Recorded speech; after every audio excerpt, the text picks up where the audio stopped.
What if I told you that before God spoke the words, "Let there be light," another hand was already shaping the darkness? What if the Genesis account we know is not the beginning of the story, but the second chapter of a creation so profound, so terrifying in its implications, that it was deliberately erased from Scripture?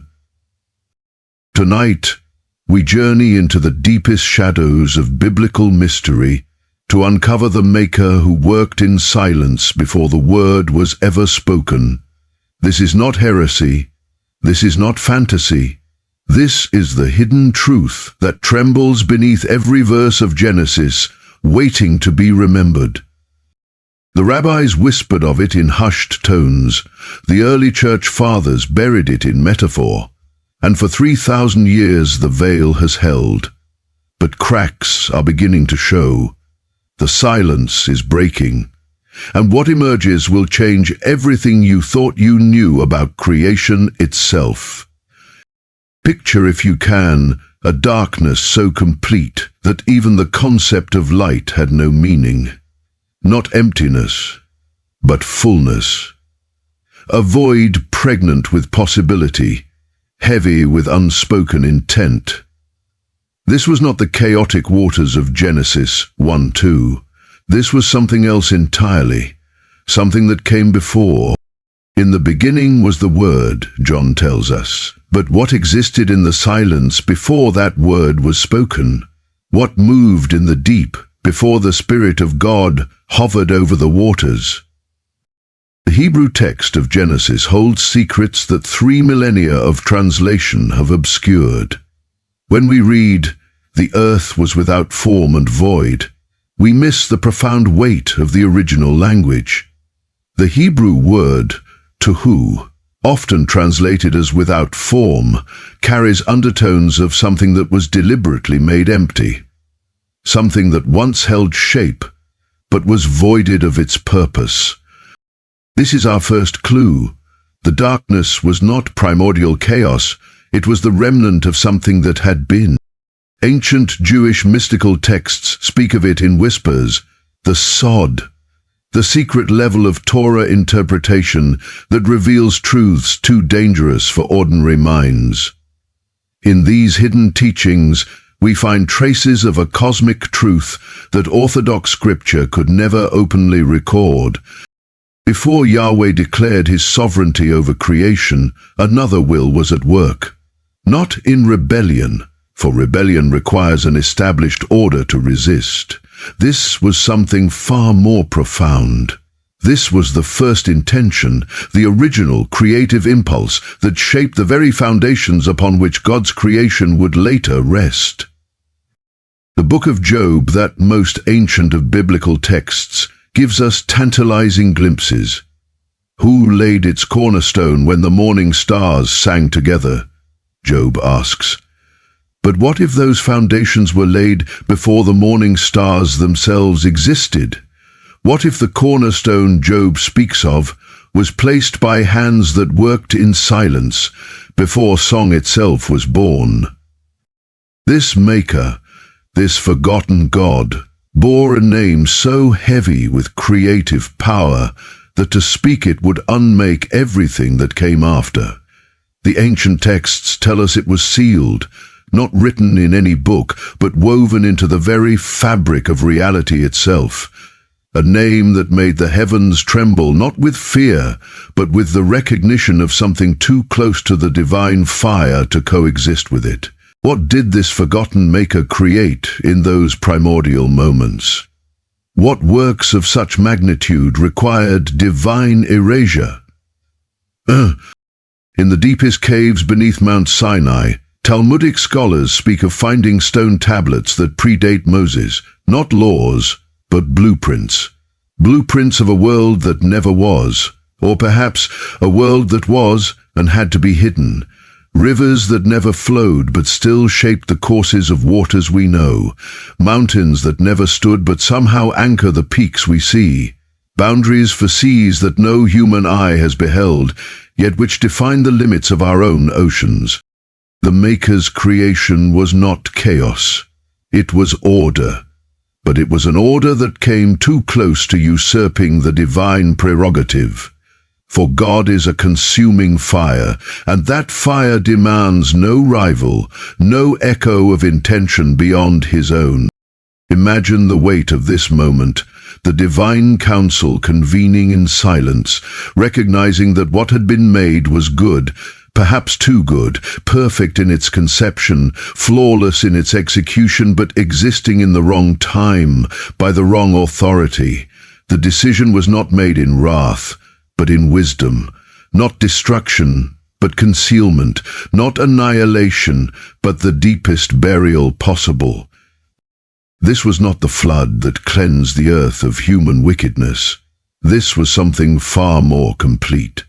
A cosmic reset that made the antediluvian world seem recent by comparison. The consuming fire of God descended not upon the Maker himself, for there was no sin to punish, but upon the memory of his works. Angels were tasked with the impossible, to remove all trace, all echo, all whisper of what had been. They scoured the heavens of his memory, swept the earth of his sign, and sealed the deep where his greatest works lay hidden. The operation was so thorough that even the stars forgot their original positions. Even the laws of physics were rewritten to accommodate the new order. But something remained. Something always remains.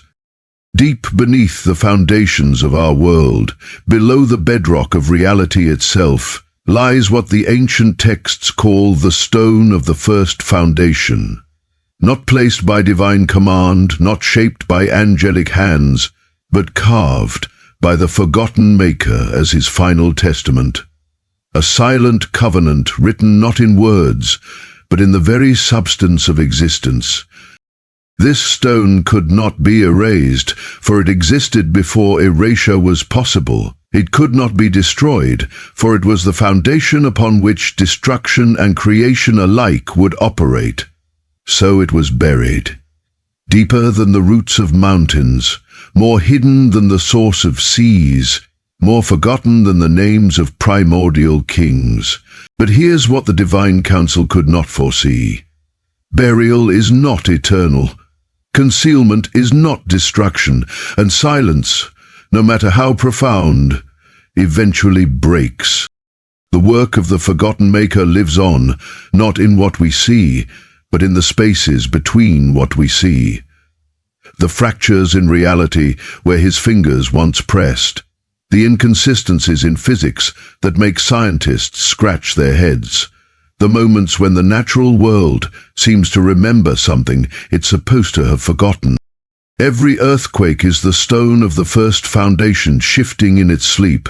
Every tsunami is the buried ocean trying to remember its original boundaries. Every eclipse is the shadow of that first creation falling across the light of the second. The prophets sensed it. Isaiah spoke of foundations shaking.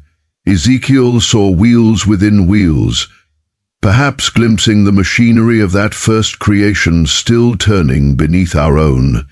Even Jesus seemed to know, speaking of stones that would cry out if human voices fell silent. What does it mean that our entire reality rests upon a foundation we're not supposed to remember? What does it tell us about the nature of God, that he felt the need to bury his predecessor so completely? Perhaps it reveals not divine insecurity, but divine mercy. Perhaps the memory of that first creation would be too much for finite minds to bear. Perhaps we needed the simpler story, light and darkness, heaven and earth, man and woman, because the full truth would shatter our ability to function. Or perhaps it reveals something else entirely. Perhaps it shows us that creation is not a singular act, but an ongoing process, that before our God made our world, he himself was shaped by the necessity of dealing with what came before.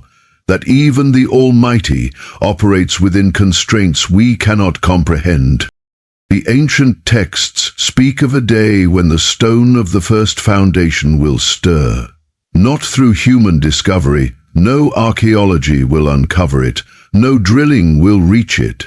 It will move when the appointed time comes, when the silence that has protected the world for millennia finally breaks. On that day, they say, creation will remember what it was built upon. The heavens will shake, not in judgment, but in recognition. The shadow will meet the flame, and what was hidden will no longer be silent. This is not the end of the world. This is the revelation of what the world has always been. A magnificent creation built upon the bones of an even more magnificent one. A second symphony played over the echo of a first that was too beautiful to be heard. So what does this mean for us? Standing here on foundations we cannot see, living in a reality that was built to make us forget. It means that mystery is not the absence of truth, but its deepest expression. It means that our God is even more awesome than we imagined. Not just the creator of our world, but the wise curator of secrets, too powerful for mortal minds. It means that when we read, "In the beginning God created the heavens and the earth," we should hear not just the start of our story, but the continuation of a story so vast that our entire universe is just one chapter in an epic that stretches beyond time itself. Listen carefully to the world around you. In the deep places of the earth, in the vast expanses of space, in the quiet moments when reality seems to hold its breath, the silence is thinning. The veil is wearing thin. The forgotten Maker's work was erased but never undone. His name was sealed but never destroyed. His creation was buried but never eliminated. And the stone of the first foundation still waits, patient as eternity, heavy with the memory of what was first shaped in the darkness. One day, perhaps sooner than we think, that stone will tremble. The foundations will speak of what the word could not erase, and we will discover that our magnificent God is even more magnificent than we dreamed, because he had the wisdom to preserve what came before, while creating what we needed. The silence that once protected the world from remembrance is breaking. The cracks in creation speak if we have ears to hear. The forgotten Maker's intent is closer than breath, nearer than the stars above. When that day comes, when the veil finally falls and the world remembers what it tried to forget, we will face a choice. Will we be terrified by the revelation that our reality is more complex than we imagined? Or will we be amazed by a God so powerful that he could bury an entire creation and build another on top of it, all while preserving the mystery for those brave enough to seek it? The stone waits. The deep remembers, and the heavens themselves hold their breath, knowing that the greatest revelation in human history may be just one tremor away. The question is not whether the silence will break, it's whether we'll be ready when it does. Are you ready to discover what lies beneath the world? Are you prepared to stand on foundations older than Genesis itself? When the veil lifts and the world sees what it tried to forget, will you be among those who greet the revelation with wonder, or will you cling to the simple comfort of not knowing? The choice, like the silence, is breaking, and what emerges will change everything. The forgotten God waits in the spaces between heartbeats, in the pause between thoughts, in the deep places where memory becomes prophecy. His work was erased from every book but one, the book of reality itself, and that book is about to be opened. The God who created before God is stirring, the silence of 3,000 years is ending, and creation itself is about to remember what it was built upon.